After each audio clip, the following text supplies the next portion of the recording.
बिस्मिल्लाहिर्रहमानिर्रहीम। हम आपको अपने चैनल इल्म की बात में खुश आमदीद कहते हैं। प्यारे दोस्तों, अस्सलाम वालेकुम। उम्मीद है आप खैरियत से होंगे। दोस्तों, अल्लाह पर तवक्कल यानी भरोसा करना अंबिया करम के तरीके के साथ अल्लाह का हुक्म भी है। कुरान और हदीस में तवक्कल अल्लाह का बार बार हुक्म दिया गया है। सिर्फ कुरान करीम में 7 मरतबा व अलल्लाहि फल्यतवक्कलिल मुमिनीन फरमाकर मोमिनों को सिर्फ अल्लाह पर तवक्कल करने की ताकीद की गई है। यानी हुक्म खुदाबंदी है कि अल्लाह पर ईमान लाने वालों को सिर्फ अल्लाह ही की ज़ात पर भरोसा करना चाहिए। तवक्कल के लफ्जी मानी किसी मामले में किसी ज़ात पर एतमाद करने के हैं, यानी अपनी आजिज़ी का इजहार और दूसरों पर एतमाद और भरोसा करना तवक्कल कहलाता है। शरई इस्लाह में तवक्कल का मतलब इस यकीन के साथ असबाब इख्तियार करना कि दुनियावी और उखरवी तमाम मामलात में नफ़ा और नुकसान का मालिक सिर्फ और सिर्फ अल्लाह की ज़ात है। उसके हुक्म के बगैर कोई पत्ता दरख्त से नहीं गिर सकता। हर छोटी बड़ी चीज़ अपने वजूद और बका के लिए अल्लाह की मोहताज है। गर्ज़ ये कि खालिक कायनात की ज़ात बारी ताला पर मुकम्मल एतमाद करके दुनियावी असबाब इख्तियार करना तवक्कल अल्लाह है। और तवक्कल के साथ अल्लाह ने अपने बंदों को यह हुक्म दिया है कि सब्र और नमाज के जरिए से अल्लाह से मदद मांगो। जब भी कोई परेशानी हो इस पर सब्र करो और नमाज पढ़कर अल्लाह से मदद मांगो तो अल्लाह ज़रूर तुम्हारी मदद करेगा। ऐसा ही एक वाक़या हम आपको आज की वीडियो में सुनाने जा रहे हैं, जिसमें खातून ने इस आयत के मुसादिक अल्लाह से मदद मांगी और अल्लाह की गैबी मदद से न सिर्फ उसका मसला हल हुआ बल्कि उसकी ज़िंदगी भी आसान हो गई।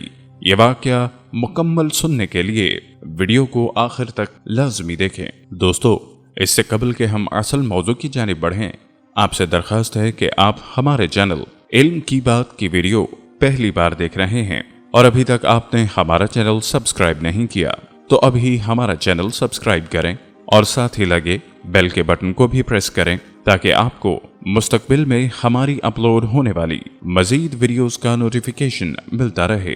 प्यारे दोस्तों, कुरान पाक में इरशाद बारी ताला है, या अय्युहल्लज़ीना आमनू अस्तईनु बिस्सब्रि वस्सलात इन्नल्लाहा मअस्साबिरीन। ऐ ईमान वालो, सब्र और नमाज से मदद चाहो, बेशक अल्लाह साबिरों के साथ है। दोस्तों, इस आयत में फरमाया गया कि सब्र और नमाज से मदद मांगो। सब्र से मदद तलब करना यह है कि इबादत की अदायगी, गुनाहों से रुकने और नफसानी ख्वाहिशात को पूरा न करने पर सब्र किया जाए। और नमाज चूंकि तमाम इबादत की असल और अहले ईमान की मेराज है और सब्र करने में बेहतरीन मावन है, इसलिए इससे भी मदद तलब करने का हुक्म दिया गया। और इन दोनों को बतौर ख़ास इसलिए जिक्र किया गया कि बदन पर बातनी अमाल में सबसे सख्त सब्र और ज़ाहरी अमाल में सबसे मुश्किल नमाज है। बहवाला रूहुल बयान, हजूर अक़दस सल्लल्लाहु अलैहि वसल्लम भी नमाज ही से अल्लाह की मदद चाहते थे, जैसा कि हज़रत हुज़ैफ़ा रज़ी अल्लाह ताला अन्हु फरमाते हैं, नबी करीम सल्लल्लाहु अलैहि वसल्लम को जब कोई सख्त मुहिम पेश आती तो आप सल्लल्लाहु अलैहि वसल्लम नमाज में मशगूल हो जाते। बरिवायत अबू दाऊद। मालूम हुआ किसी भी परेशानी की सूरत में मुसलमान का पहला हथियार सब्र है और दूसरा हथियार नमाज है। अगर तो मुसलमान अपनी परेशानी पर सब्र करेगा और फिर अल्लाह से उसकी मदद के लिए नमाज का सहारा लेगा तो अल्लाह ज़रूर उसकी मदद करेगा। आइए अब आपको अल्लाह की एक ऐसी ही बंदी का वाक़या सुनाते हैं जिसने सब्र और नमाज के ज़रिए अल्लाह की गैबी मदद को अपनी तरफ मबदूल करवाया। ये वाक़या एक खातून का है जो ये बयान करती है कि उसका खामद उसको छोड़कर बगैर बताए कहीं चला गया और फिर मैं उसकी राह तकती रह गई मगर वो वापस न आया। जब मेरा खामद मुझे छोड़कर गया तो मेरी गोद में छोटी सी बच्ची भी थी। जब मुझे अपने खामद की वापसी का यकीन न रहा तो मैं अपने बूढ़े बाप के साथ रहने लगी।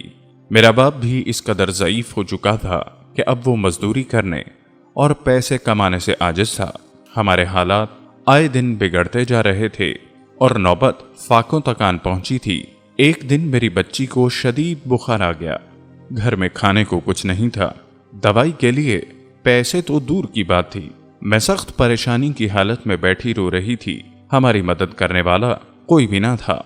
अचानक मेरे दिलो दिमाग पर اللہ کا یہ ارشاد چھا سا گیا، کون ہے جو مضطر کی فریاد کو سنتا ہے جب وہ اس کو آواز دیتا ہے اور اس کی مصیبت کو دور کرتا ہے، جو کہ سورہ نمل کی آیت کا ترجمہ ہے۔ اللہ کے اس ارشاد نے میرے اندر اللہ رب العزت کی ذات پر ایسا بھروسہ اور توکل پیدا کر دیا کہ میں اٹھی اور اپنی بیٹی کے ماتھے پر ٹھنڈے پانی کی پٹی رکھی، اس کے بعد وضو کیا، 2 رکعت نماز نفل ادا کیے اور دوبارہ نماز کی نیت باندھ کر اللہ کے حضور سجدہ ریز ہو گئی۔ بچی کی تکلیف کی وجہ سے نماز بھی مختصر پڑتی، لیکن دل پر اللہ کے اسی ارشاد اور آیت کا غلبہ تھا۔ دل میں اللہ کی ذات پر عجیب سا توکل اور بھروسہ جاگ اٹھا تھا۔ میں اسی عمل کو بار بار دہرا رہی تھی، 2 رکعت پڑھتی، دعا کرتی اور بچی کی پٹی چینج کرتی۔ میں نے اس عمل کو 4-5 بار دہرایا ہوگا کہ ہمارے دروازے پر دستک ہوئی۔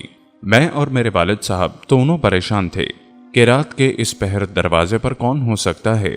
والد صاحب نے پوچھا کون ہے، تو باہر سے آواز آئی میں ڈاکٹر ہوں۔ انہوں نے دروازہ کھولا۔ ڈاکٹر نے اندر آتے ہی پوچھا مریضہ کہاں ہے؟ ہم نے بچی کی طرف اشارہ کر دیا۔ ڈاکٹر نے بڑی تسلی سے میری بچی کو چیک کیا، پھر کاغذ کی چٹ پر کچھ لکھا اور مجھے تھماتے ہوئے بولا لائیے میری فیس، میں چلتا ہوں اور یہ دوائی لا کر بچے کو استعمال کرائیں۔ میں نے عاجزی سے اسے کہا کہ ہمارے پاس تو فیس نہیں ہے۔ ڈاکٹر کو غصہ آ گیا اور غصے میں بولا اگر فیس نہیں تھی تو اس وقت مجھے فون کر کے کیوں بلایا؟ مفت میں تھوڑا ہی چیک کرتے ہیں ہم۔ اس پر ہمیں حیرانگی ہوئی کہ ڈاکٹر کو فون کس نے کیا۔ البتہ میں نے ہمت کر کے ڈاکٹر کو بتایا ہم نے تو فون نہیں کیا، بلکہ ہمارے پاس تو فون بھی نہیں ہے، ہمارے گھر میں کھانے کے لیے کچھ نہیں، ہم یہ دوائی کیسے لا سکتے ہیں؟